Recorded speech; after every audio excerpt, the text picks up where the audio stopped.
Ola. Ola, boas tardes a todas e a todos. Benvidas a este taller de Literatura pola Igualdade. Antes de nada, daré gracias a Vicente e a Biblioteca Pública por acollernos e o Concello de Verín que financia esta actividade. Vai ser a última actividade do Pacto de Estado para a prevención da violencia de xénero. E, bueno, temos aquí a Noelia. Noelia é licenciada en Dereito, é unha apaixoada dos libros e da literatura e ela vai ser a encargada de darnos este taller. Pues, no, pero se escucha en la cámara. Lo importante es tu topa, Vicente. Pues yo hablo un poquito más alto, a ver si me oís. ¿Queréis que repita? Me voy a poner de pie si nos importa, que así me es más cómodo y así podéis ver mejor. Os voy explicando la presentación. Eso, aprovecha, disfruta. Bueno, como ha dicho Lorena, hoy vamos a hablar un poquito de la literatura para la igualdad. La literatura para la igualdad, voy a enfocar esta charla en dos bloques. Como veis en el subtítulo, literatura para los más pequeños de la casa y literatura para las mujeres adultas. Me gustaría empezar con esta frase que me parece bastante significativa del momento en el que nos encontramos en muchas partes del mundo. Malala dice que existen pocas armas en el mundo que son tan poderosas como una niña con un libro en la mano. Parece que dice bastante de la situación de la mujer en muchas partes del mundo, en los sectores de la sociedad en los que está más discriminada. Como veis, ahí podemos ver todos los pequeños temas que voy a tratar a lo largo de esta charla. Como habían dicho Lorena, soy jurista, entonces barro para casa y vamos a hablar un poquito de la legislación nacional e internacional que habla sobre esa igualdad efectiva entre hombres y mujeres. Vamos a empezar, ya que estamos en España, por la normativa nacional. La Constitución española es la norma fundamental de nuestro ordenamiento jurídico y en base a eso va a regular toda la normativa que se promulgue una vez que está aprobada la Constitución desde 1978. La Constitución habla de la igualdad en el artículo 9.2 y en el artículo 14. En el artículo 14 es un artículo que yo creo que más o menos todos conocemos, que dice que todos somos iguales ante la ley, sin que pueda prevalecer ningún tipo de discriminación por razón de sexo, ideología, religión, creencias. Y el artículo 9.2 lo que dice es obliga a esos poderes públicos a realizar acciones necesarias para esa igualdad, porque dispone que los poderes públicos promoverán las acciones necesarias para que la libertad de los individuos y de los grupos en que se integran sean reales y efectivas. De esa necesidad de la igualdad, del cambio social que ha experimentado nuestro país, nace la Ley 3/2007 de igualdad efectiva entre hombres y mujeres. Esta ley, en su preámbulo, dispone que la igualdad entre hombres y mujeres es esencial y necesaria para el desarrollo de nuestro país. En este supuesto hay que decir que el artículo 3 regula que va a entender por igualdad efectiva la eliminación de todo tipo de discriminación de la mujer respecto del hombre y principalmente aquellas que vienen derivadas de la asunción de las obligaciones de la maternidad, del cuidado o del estado civil. Es decir, va a evitar que todos esos cambios que va a sufrir la mujer a lo largo de sus etapas de su vida sean lo menor posibles en el impacto social. Entonces, a lo largo de la legislación, tiene varios títulos, y esa igualdad la va a buscar tanto en el ámbito educativo como en el ámbito artístico, en la sanidad, la función pública, la publicidad y puede parecer un poco extraño, pero el título se llama "y la contratación de servicios". Para evitar, como sabéis, que antes la mujer necesitaba el consentimiento del marido para todo, es un poco reivindicar que somos ya libres e independientes y no necesitamos esa tutela. Una gran lacra de nuestra sociedad es la violencia de género y, como podéis ver, se aprobó en el 2004 la Ley Orgánica de Protección Integral contra la Violencia de Género. Igualmente, esta ley orgánica regula todas aquellas medidas que son necesarias para evitar que la violencia de género siga en nuestro país. Cada año mueren muchas mujeres, las medidas son insuficientes, pero poquito a poco vamos consiguiendo que a través de estas normativas y esta integración consigamos paliar sus efectos. La Ley Orgánica de Protección Integral contra la Violencia de Género también dispone que esa desigualdad entre hombres y mujeres es una brecha brutal en la sociedad, que principalmente tiene lugar porque el hombre considera a la mujer, su víctima, como que no tiene derecho ni a su libertad, a su autonomía ni a su dependencia. Por lo tanto, esos ataques son los ataques más brutales que se pueden realizar contra la mujer. Y a lo largo también de toda la legislación va a hacer otra vez lo mismo, va a generar protocolos en el ámbito educativo, en el ámbito sanitario, en el ámbito judicial, para identificar esas conductas y evitar que se produzcan cuando llega una determinada conducta de violencia de género, se pueda paliar rápidamente. Es decir, cuanto más rápido sea el protocolo, menores van a ser las consecuencias de ese acto. En el ámbito internacional tenemos que hablar también de la Asamblea de Naciones Unidas. En el ámbito internacional, el derecho de igualdad efectiva entre hombres y mujeres es un principio universal. Es reconocido por los estados firmantes de los tratados de la Unión de Naciones Unidas. Igualmente también tiene su repercusión en la Unión Europea, como diremos después. En cuanto a la Asamblea de Naciones Unidas, en 1979 crea el Tratado contra la Violencia Integral contra la Mujer, para eliminar todas esas violencias que se pueden dar en todos los países que son firmantes de estos tratados. A su vez, las asambleas de Nairobi y de Nanjing, en 1985 y 1995, siguen buscando medidas, estableciendo acciones para que en el ámbito global consigamos paliar los problemas de esta desigualdad y la violencia de género sobre la mujer. En cuanto a la Unión Europea, también, al pertenecer los países mayoría a Naciones Unidas, seguimos en el mismo vínculo. Es necesaria esa igualdad efectiva. Por lo tanto, desde el Tratado de Ámsterdam de 1999, todas las políticas de la Unión Europea van a conseguir y van a intentar conseguir esa igualdad efectiva entre hombres y mujeres. Todas las normativas de tanto la Unión Europea como los Estados firmantes, evidentemente, que sí tienen esa vinculación por pertenecer a la Unión Europea. La literatura como herramienta. Podéis pensar que todo este rollo que os he soltado de leyes poco tiene que ver con la literatura.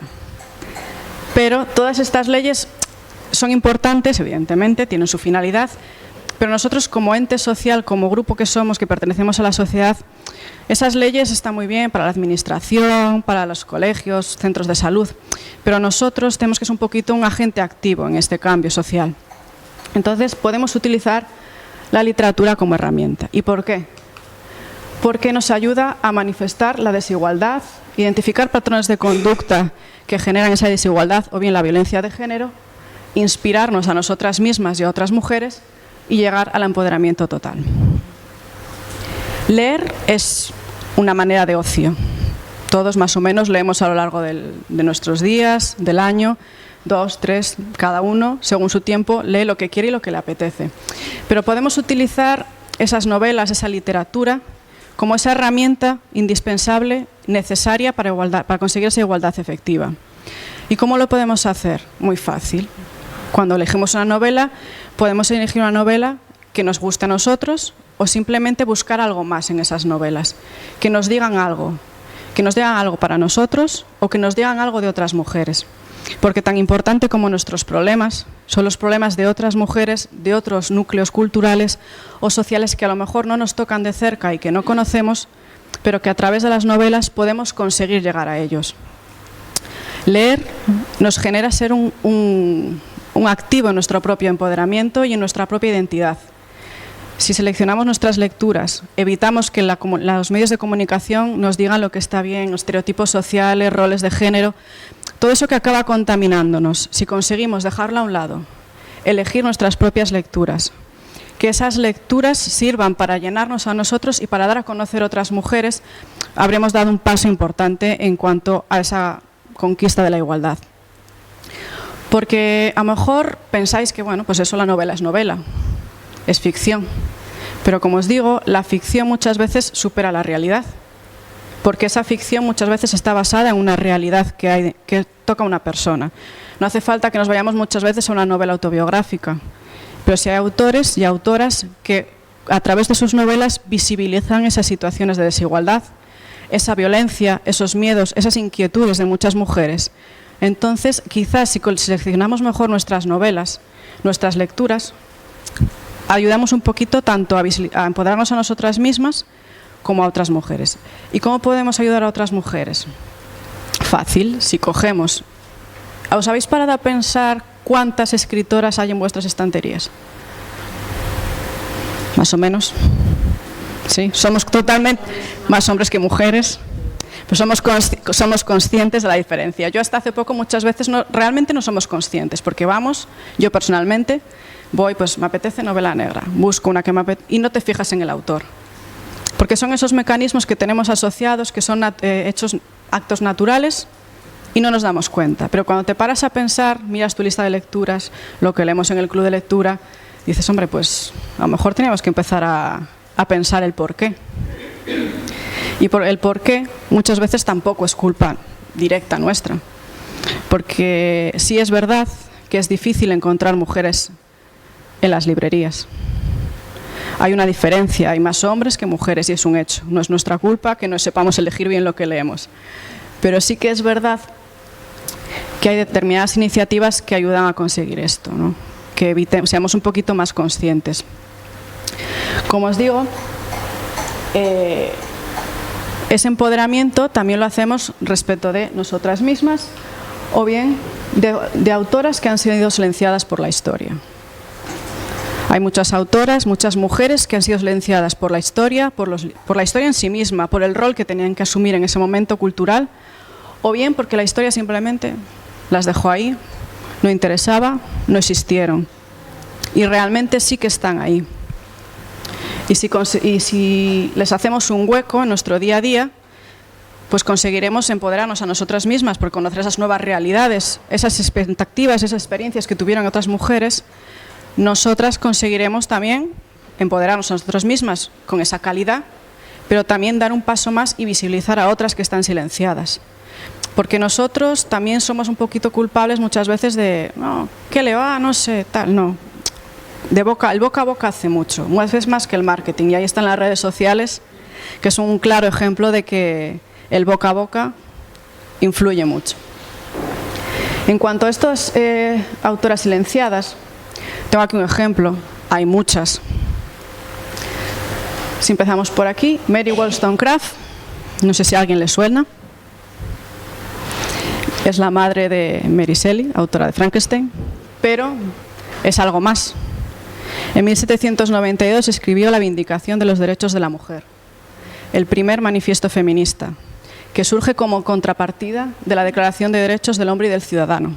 Porque son eso, declaraciones de derechos del hombre y del ciudadano. Las mujeres no estaban englobadas en esa declaración de derechos. Entonces, como protesta, surge esta iniciativa.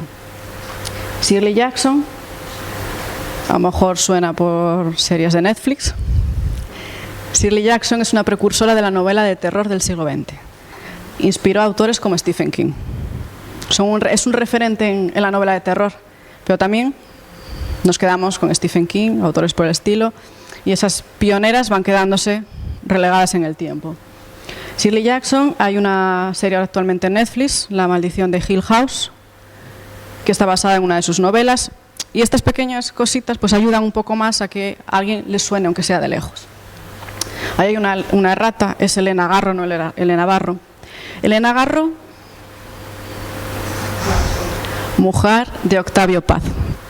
Pasó a la historia como mujer de Octavio Paz, pero guionista, novelista mexicana, referente del realismo mágico. ¿Qué pasa? Que no le gustaba la etiqueta de realismo mágico, lo consideraba un producto de marketing. Entonces decidió que ella lo del realismo mágico no iba con ella. Y quizás también sea algo que la ha ensombrecido, aparte de ser la mujer de, o la musa de, que era mucho, lo que pasaba mucho en esta época. La sin sombrero, ni idea. Las sin sombrero son las mujeres que están a la sombra de la generación del 27. Por eso son las sin sombrero. La generación del 27, pues por eso son las sin sombrero. Os voy a leer los nombres para no dejarme a ninguna de ellas. Bueno, entre ellas estarían Maruja Mayo, María Teresa León, María Zambrano, Josefina de la Torre, Concha Menéndez. Así sueltas a lo mejor, sí, ¿no?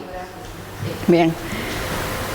Pues fueron grandes creadoras que, como eran musas de la generación del 27, quedaron en musas. Sí, esas cosas no, que escriba él.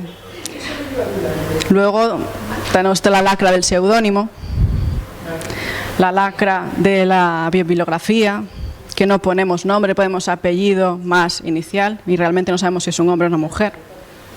Harry Potter, entre otras. Y tantas que escribieron eso. O simplemente anónimo. O que iban a nombre de su marido. Porque era más fácil y pasaba la criba de las editoriales. Ellas fueron silenciadas por la historia. Hay otras autoras que también... A estas autoras nosotros somos quien tenemos que visibilizarlas, porque evidentemente ellas ya no pueden. Entonces, cogiendo estos pequeños, cuando te preguntan, no, tal, pues por lo menos esos nombres ya os suenan, ya están, por lo menos algún día los leeréis y os acordaréis, aquel nombre que me dijeron, y llegarán. Hay otras mujeres que, por ejemplo, gracias a las redes sociales, como hablábamos antes, saltan, dan ese salto. No sé si os suena Rupi Kaur. Rupi Kaur es un emblema del feminismo en la India, que hasta hace poco sus poesías eran autoeditadas, se autoeditó su primer libro, Milk and Honey, en Instagram, fue publicándolas, fue siendo conocida, hasta que al final, una vez que es conocida, las grandes editoriales, cuando ven la pasta, publican. Mientras, eres mujer, eres india, no me interesas. Chimamanda también, referente del feminismo, todos tenemos que ser feministas. Pasa un poquito lo mismo, son autoras que por su origen, mujeres de la India, mujeres chinas, Japón, África, tienen mucho más difícil llegar a nosotros. Porque como hablábamos antes, si ya es difícil ser escritora en Europa y en Norteamérica y llegar a una librería, poneos la situación de una mujer china, africana, india, que ya tienen que luchar día a día contra esa desigualdad, como para encima saltar la barrera y llegar a una gran editorial. Entonces, sí que en esa selección que hacemos día a día es cuando conseguimos que esa igualdad vaya siendo poquito a poco, subiendo cada vez un escalón. ¿Qué iniciativas podemos hacer para empoderarnos a nosotras y empoderar a otras mujeres? Os voy a hablar de algunas, seguramente habrá muchas más. No sé si alguien ha estado en Madrid y conoce la Librería de las Mujeres. La Librería de las Mujeres es una librería que está cerca de la Plaza Mayor y solo hay libros de mujeres, independientemente de su género. Todo, del primero al último, mujeres. Porque eso es otro estigma con el que tenemos que luchar muchas veces. Las mujeres solo escribimos novela romántica. No sabemos escribir. Escribimos para mujeres. Y yo creo que los que sois un poquito usuarios de la biblioteca, aquí hemos tenido la suerte de novela histórica, por ejemplo, tener Toti, que vamos a hablar de Toti, Margarita Torres, en las últimas novelas de Jornada Histórica. Son referentes en la novela histórica y son mujeres. Y Toti no se muerde la lengua. Los que la habéis podido ver, y sabemos que Toti dice lo que hay que decir y se acabó, es lo que es. Y ya está.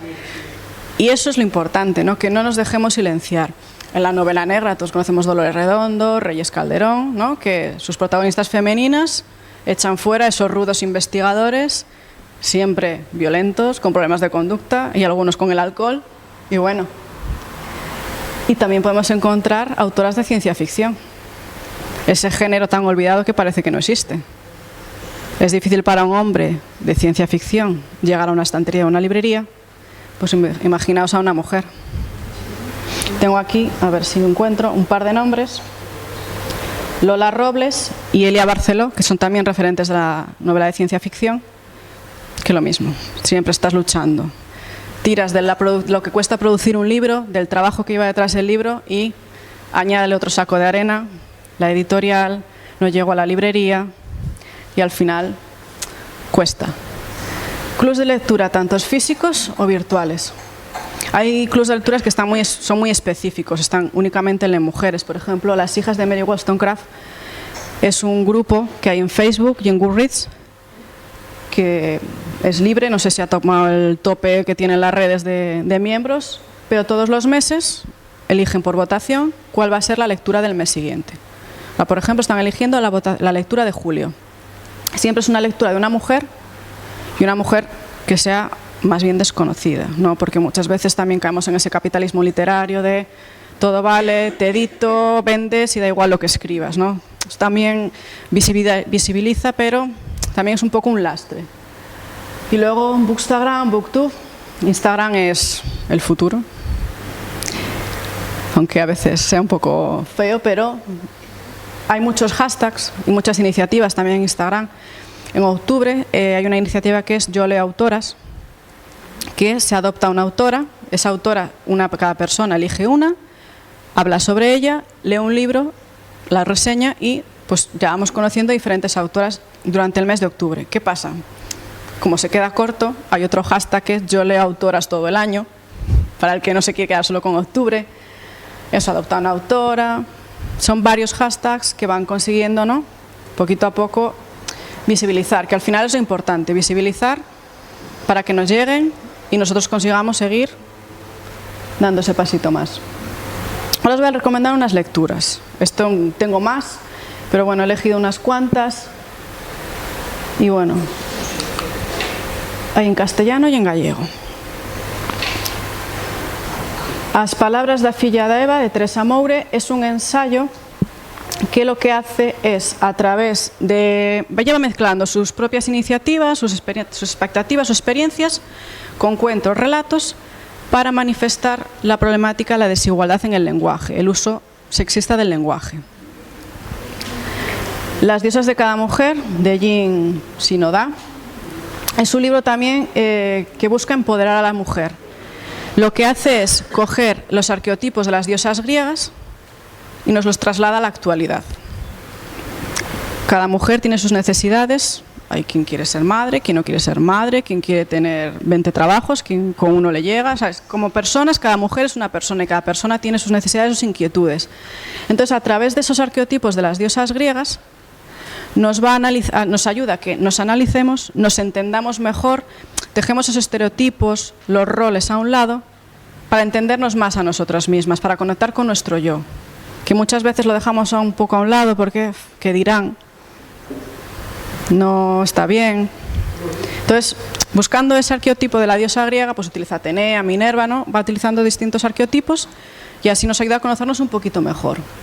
La trenza, he elegido la trenza porque está más visualizadora, porque está en varios clubs de lectura también de mujeres. En la librería EISO hay un club de lectura y lo leyeron el mes pasado también. Y a través de esa trenza simboliza la unión de tres mujeres de lugares muy diferentes, con problemas muy diferentes, que en un momento determinado sus vidas se entrecruzan, se trenzan. Y entonces, a través de la novela nos va contando cada mujer, cada experiencia, cómo asumen sus problemas y cómo consiguen llegar a la solución. Mujeres que corren con lobos, a lo mejor suena más. Bueno, mujeres que corran con lobos nos quiere que busquemos en nuestro interior ese yo salvaje, nuestra esencia femenina, para que la volvamos a sacar a través de diferentes cuentos, historias, para que sea más significativo identificar esos patrones. Una bastante actual también, Chámame señora, pero trátame como un señor, que es un ensayo en el que se critica el machismo en el ámbito cultural gallego. La autora es un acto de rebeldía, no está contenta y se explaya.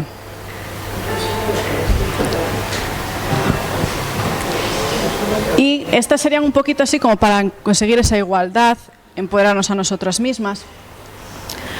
Pero también tenemos novelas que nos ayudan a evitar o a identificar patrones de violencia de género.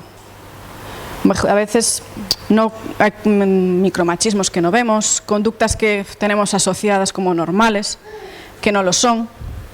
Y entonces, a través de estas novelas sí que podemos, ¿no?, a lo mejor darnos cuenta y nos cambia el chip, nos decimos, ostras, pues esto no está tan bien como yo pensaba. Una de ellas es Algún amor que no te mate, que yo creo que su título es bastante significativo. Y, por ejemplo, Casa de muñecas, es una obra de teatro que nos habla de Nora, una mujer del siglo XIX, y el autor fue muy valiente en su época porque también reflejó esa sociedad del siglo XIX con unos patrones y unos estereotipos respecto al matrimonio muy marcados, y su protagonista Nora lo que hace es saltárselos todos. Llega un momento que se cansa y dice, no, se acabó. Yo quiero hacer algo más, quiero dar un sentido a mi vida. Y Encaje roto, de Emilio Pardo Bazán, es una antología de relatos cortos, 35 relatos cortos que nos hablan todos de violencia de género, desde distintos ambientes, una temática, lo trata el tema de diferentes maneras, pero siempre el punto es la violencia contra las mujeres. Y está bastante bien ver esas diferentes, no temáticas, sino ambientaciones que le da al mismo problema. Y ahora para las más pequeñas. Las más pequeñas, igual que los más pequeños, que todos tenemos que luchar por esa igualdad, pero los niños son esponjas. Y yo creo que todos los que hemos leído, cuando desde pequeños, tenemos un libro en nuestra mente que siempre viene. Que tenemos esa conducta muchas veces asociada a la lectura. Yo, por ejemplo, iba a hacer los deberes a la biblioteca y mis descansos eran estar mirando por la estantería a ver qué iba a coger para cuando terminase el libro que estaba leyendo. A día de hoy me voy al aula del fondo, que no hay estanterías, para no caer en la tentación, que conste. Entonces, esas rutinas, el niño llega a la lectura a través de nosotros, de los adultos, de sus padres, de sus tíos, de sus abuelos, de sus primos. Todos debemos influir, debemos dejarle ese libro en la mano. Ellos nos ven, si nosotros leemos es más fácil que ellos leen. Pero si elegimos bien sus lecturas, esas niñas, el otro día leí un artículo que decía que una niña a partir de los 5 años empieza a perder la ilusión por llegar a ser lo que quiere ser. Con 5 años. La verdad es que me llamó mucho la atención y me parece muy triste. A mí me parece difícil, porque considero que una niña con 5 años a lo mejor no tiene esa conciencia, ¿no? Pero yo creo que se refiere a través de esos estereotipos, de lo que leen los cuentos. Claro. Se refiere más bien a que a partir de los 5 años empiezan a ser más susceptibles de lo que la cultura y los estereotipos de género nos dicen que es más apropiado para nosotros. Entonces hay un poco como que cambia para otras opciones. Claro. Por eso la coeducación es muy importante en los niños. O sea, es que una niña tenga esos referentes, que no piense que no puede llegar a ser científico o astronauta. Si trabaja, si lucha, si estudia por sus sueños, da igual que sea un chico que una chica. Lo va a conseguir. Puede llegar, igual que a lo mejor tampoco llega a su compañero del pupitre de al lado. Pero no tiene que sentir ya en los libros, en los cuentos que lee, en que tiene que ser la princesa la que hay que salvar, la que no puede tomar la iniciativa. Esas pequeñas tonterías. Tonterías me refiero porque como están muy metidas en la sociedad, al final no nos damos cuenta. No le damos siempre, es un cuento. No. Porque es el reflejo de lo que queremos hacer ver en los niños. Y por eso elegí unas cuantas lecturas. Yo voy conmigo, es una niña que le gusta a un chico. Pero ese chico no le hace caso. Entonces piensa que el problema es ella. A lo mejor tiene algo que a ese niño no le gusta. Y sus amigos le dicen, no, quítate las gafas, no, córtate el pelo, tal. Ella va buscando gustarle al chico, pero cada vez le gusta más físicamente al chico, pero está más gris. Cada vez se gusta a ella menos. Y es un poco para que las niñas vean que lo importante es ellas, su personalidad, sus valores, lo que quieren ser, no lo que los demás quieren que sean o cómo tienen que ser para encajar. Que eso también es muy importante, porque parece que tenemos que cumplir, ¿no? Viene la moda, viene la revista, viene tal, viene igual. Y nos dice altas, delgadas, cirugía y somos algo más. Bueno, Matilda, yo creo que todos conocemos Matilda, poco se puede decir de ella. Se refugia en los libros porque le falta esa ayuda, ese cariño de sus padres y los libros son su refugio. Pioneiras de Serais es una recopilación de mujeres que, como su propio nombre indica, son pioneras en algo. Han sido pioneras. Y he elegido pioneras, todos conocemos Cuentos de buenas noches para niñas rebeldes, hay varias sagas en castellano, pero Pioneiras 1 y Pioneiras 2, al estar en gallego, pues como que también nos identifican más, ¿no?, con nosotros. Pero los adolescentes también tienen un problema. Repiten conductas esos patrones de conducta, de comportamiento, que muchas veces tampoco identifican y que a través de las novelas, de la literatura, de la novela gráfica, van a ser más capaces de identificar esos patrones y echarlos a un lado. Bueno, como hablaban de Chimamanda, todos deberíamos ser feministas, El cuento de la criada, muy masticado. Una princesa que se salvó sola, ¿no? Esa idea de, se está cortando la trenza, salto yo, no hace falta que tú vengas a buscarme. Va ayudando, ¿no?, a visibilizar que no necesitamos, tenemos que tener esa independencia, esa autonomía, ¿no?, para nosotras mismas sacarnos también las castañas del fuego. Todos necesitamos ayuda en un momento dado de nuestra vida, pero bueno, también no hay que esperar siempre que nos lo vengan a dar todo. Persépolis, que es una novela gráfica que está traducida a muchos idiomas, nos cuenta la historia de Marjan, que nos va contando el conflicto de Irán, cómo se tiene que marchar, cómo vuelve, cómo vive como mujer, el llevar el velo porque se lo imponen, todo ese tipo de problemáticas que tiene la cultura islámica. Y el poder también ha tenido bastante auge y, bueno, veis que está avalado por Margaret Atwood y lo que hace es darle la vuelta, ¿no? Ahora estamos un patriarcado, los hombres gobiernan, son mayoritarios los estados de gobierno, las grandes empresas, pero un día las mujeres resulta que tienen electricidad. Y esa electricidad les da poder. Y ese poder hace que cambie el rol.